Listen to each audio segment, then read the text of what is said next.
I've received a lot of requests for a shootout between the Hoka Skyward X and the Mizuno Neo Vista. So today, these two super trainers are going head to head. Let's get into it.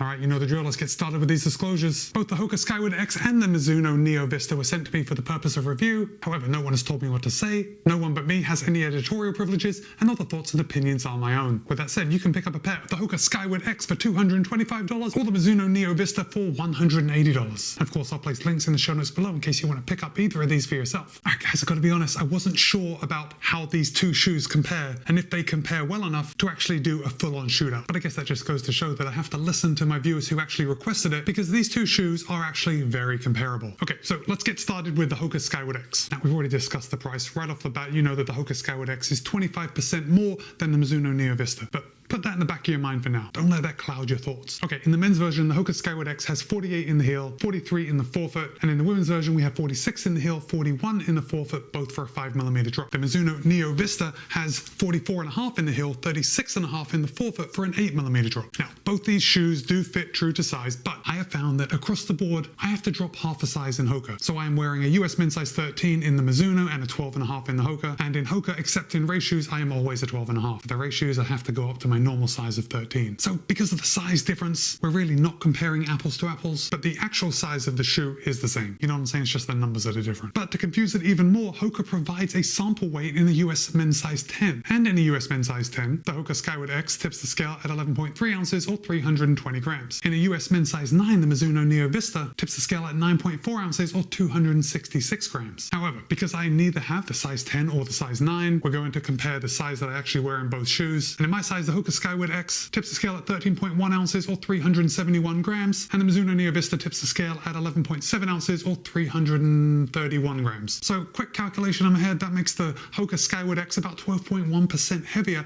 than the Mizuno Neo Vista. So guys, at this point, I know I can read your mind. I know what you're thinking. The Hoka Skyward X is both more expensive and heavier than the Mizuno Neo Vista. Is the Hoka Skyward X going to turn it around? You have to wait to the end of the video to find out. By the way, thanks for watching. And if you like anything about this video, be sure to give it a thumbs up. And if you're not subscribed, consider doing so. Anyway, back to the shoes. Both of these shoes are, I guess, technically super trainers. Although the Hoka Skyward X really hasn't been marketed that way, but if we think of what actually makes a super trainer, we've got over the maximum stack height of 40mm, which is what World Athletics sets as the maximum height that you could compete in, though honestly no one is competing in either of these shoes, and there is usually a plate in them. I can think of one example where there isn't a plate in a super trainer, but for what it's worth, I do consider both of these super trainers. So let's get started with the Skyward X, and we'll start at the top, we'll work our way down, and let me hold that up, and you can see this super plush heel collar. Like, there's a lot of padding. The step-in feel is super nice in the Skyward X. It feels like the shoe is soft like a slipper. It wraps around your foot. There's a lot of padding and it feels really good. The heel counter is super rigid. In fact, we have this overlay coming around the back, just giving a lot of rigidity right back here. And needless to say, because of this over-engineered heel collar here in the back, we're getting a superb lockdown. No heel slip in the Skyward X whatsoever. Let's just switch over to the Mizuno Neo Vista. Just by looking at it, you can see totally different shoe.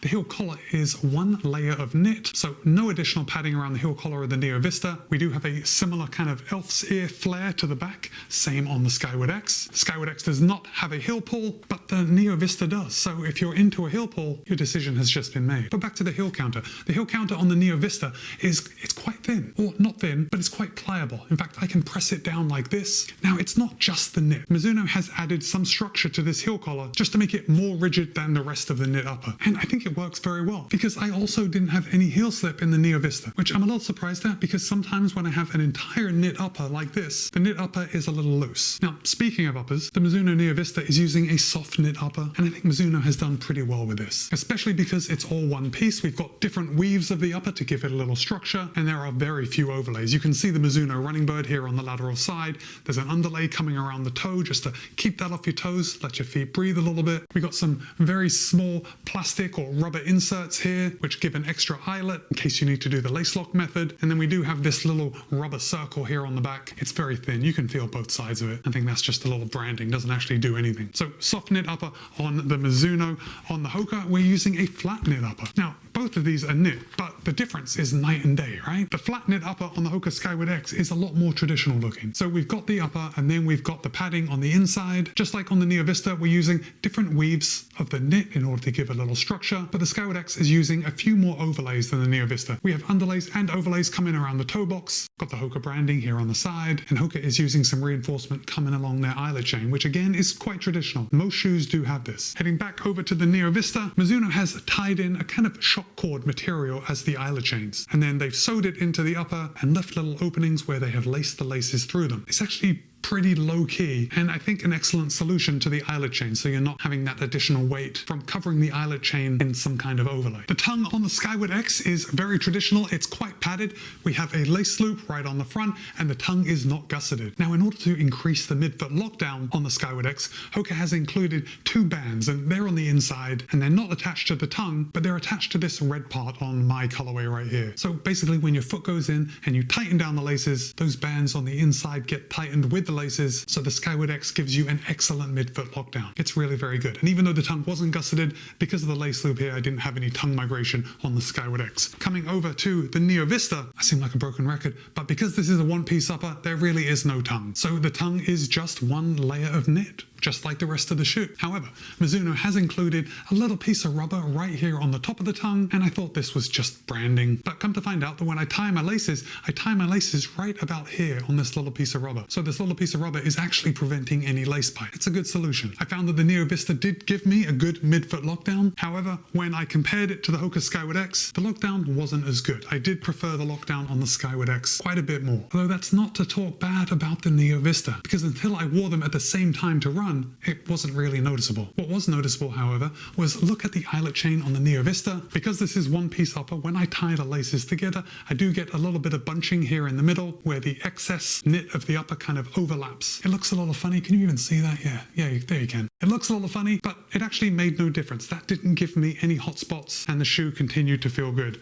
I didn't have any of those same problems with the Hoka. Obviously, it's a little more of a traditional fit. The tongue is separate from the upper, so when I tightened down the laces, I got a better midfoot lockdown, and there was no bunching whatsoever. Still, I would say that both shoes felt about the same on my foot. It was only when I was really thinking about it and running with them that I concluded the Skyward X had a better midfoot lockdown. As far as the feeling of the toe box, I'd say both are identical. If I hold them up, they do look quite similar, right? As far as width, yeah, my toes were wiggling around as much in one as the other. Okay, let's come down to the midsole, and we're going to start with the Hoka Skyward X. Now, the Hoka Skyward X is using a dual density midsole. We have a PEBA foam here on the top, and then we have a supercritical EVA rocker frame. So ultimately, when your foot goes into the Skyward X, the first layer of foam that you're feeling is PEBA, and then we have a supercritical EVA frame to give it a little more structure. The Mizuno Neo Vista is using a brand new foam. It's called their Energy Next or NXT, and it's a super soft foam, and I actually really like it. Now, both of these shoes, the Skyward X and the Neo Vista, are plated. The Hoka Skyward X is using a carbon fiber plate, and it's a little different because the plate in the Hoka Skyward X is bowed slightly in the middle, and Hoka says that gives a feeling of suspension or a suspended feeling, which sounds a lot like marketing hype, but I gotta say, that suspended feeling is actually how I would describe it. The kind of soft suspension that you get from that convex carbon fiber plate actually feels really good. Now, the Mizuno Neo Vista, on the other hand, is using a glass fiber reinforced nylon. It's their wave plate. It's the plate that they put in a lot of their shoes. And if we come down to the bottom, you can see this giant void here in the middle of the Neo Vista, and we've got this nylon plate all the way down. The Skyward X, on the other hand, yeah, we can see these two bars of the carbon fiber plate coming across their void. Of course, the void isn't quite as big on the Skyward X as it is on the Neo Vista, but this isn't a competition. Actually, it is a competition. I'm not sure if a shoe's voids are something that should be competing against each other. But anyway, carbon fiber plate, nylon plate. Now let's talk about rigidity. And we're going to come back to the outsole rubber in just a second, but the Hoka Skyward X is, guys, it is remarkably stiff. Like, it's really tough for me to bend up, but I'm still getting a little bit of flex. Not like the Adidas Prime X2 Strung, which is like a brick, it's impossible to bend. But in comparison, the Mizuno Neo Vista is actually, it's stiff, but it's nowhere near as stiff as the Skyward X. Like, I'm able to bend it quite easily. And that is going to come through on the ride, but we're not at the ride yet. We'll get there in a second, but let's come down to the outsole rubber. We can see there is a lot of rubber on both shoes. And at the making of this video, I think my mileage in both these shoes are about the same. And it looks like the Neo Vista's rubber is wearing down a little bit more than the rubber on the Skyward X. Yeah, that's definitely the case. But I would also say that the rubber on the Neo Vista is a lot softer than the rubber on the Skyward X, which I also think is a bonus for Mizuno because they have been using that G3 outsole rubber, which I find very hard. Okay, so let's talk about ride. Guys, I've enjoyed running in both of these shoes, but it did take me running with one shoe on each foot to really parse out the differences. And if I'm totally honest, these shoes are not that far apart. I actually expected to feel more of a difference just because the difference in the stack height. Like, my my pair of the Skyward X has 43mm in the forefoot, the Neo Vista only has 36.5 in the forefoot, but I didn't notice that part of it. What I did notice, and what struck me immediately, was that when I was walking, the Neo Vista seemed much more soft. It has a much softer heel than on the Skyward X. However, when I started running and my footfall landed just slightly further forward, that feeling of softness in the Neo Vista went away, and they felt very similar. Like the softness factor felt very similar. Now, at the making of this video, I haven't done any workouts in both of these shoes, and I probably won't. But for a super trainer, I want them to do pretty well at workouts, if I had to use them for that in a pinch. And in my experience, when I've done strides in these shoes, they both pick up the pace well when they have to. Now, keep in mind, strides are very short pickups, so I'm really not having a chance to let my feet fatigue or get used to turning over the heavier weight of the Skyward X. However, when I was wearing one shoe on each foot, it did seem like the Hoka Skyward X were just slightly snappier than the Neo Vista. And it wasn't until I came back and actually sat down to make this video and I was doing the old twist test that I realized how much stiffer the Skyward X were over the Neo Vista. And I have to say that that is the reason that the Skyward X feel a little snappier. It's just a more rigid shoe. So when you load that plate, it's going to feel a little springier. I also like the feeling of the carbon fiber plate, the bowed part of it, the suspended feeling of the Skyward X. But then I started wondering, even though I'm thinking about the Skyward X and thinking it's just a little snappier than the Neo Vista, that's me going out for a very quick test in both these shoes. I'm not sure that that extra snappiness is going to translate over time because the Hoka Skyward X is 12.1% heavier, and we can't forget 25% more expensive than the Neo Vista. Like the tiny bit of improvement in snappiness in the Skyward X, I don't think is enough to offset the cost and the weight of the Neo Vista. So if you are thinking about getting a pair of the Hoka Skyward X, I would never steer you away. I have really enjoyed running in this shoe. But if you are concerned about weight, if you're concerned about money, you are getting a really solid deal and a great shoe in the Neo Vista. And just to end it on a note that means absolutely nothing, I like the way the Mizuno Neo Vista looks more than the Hoka Skyward X. So now it's your turn. Have you run in either the Hoka Skyward X or the Mizuno Neo Vista? If you have, how do you think they compare? If you haven't and you're thinking of picking one up, which one do you fancy? And with that, it's Matt B. This has been a shootout between the Hoka Skyward X and the Mizuno Neo Vista. Be kind, be happy, run well. I'll see you in a couple of days.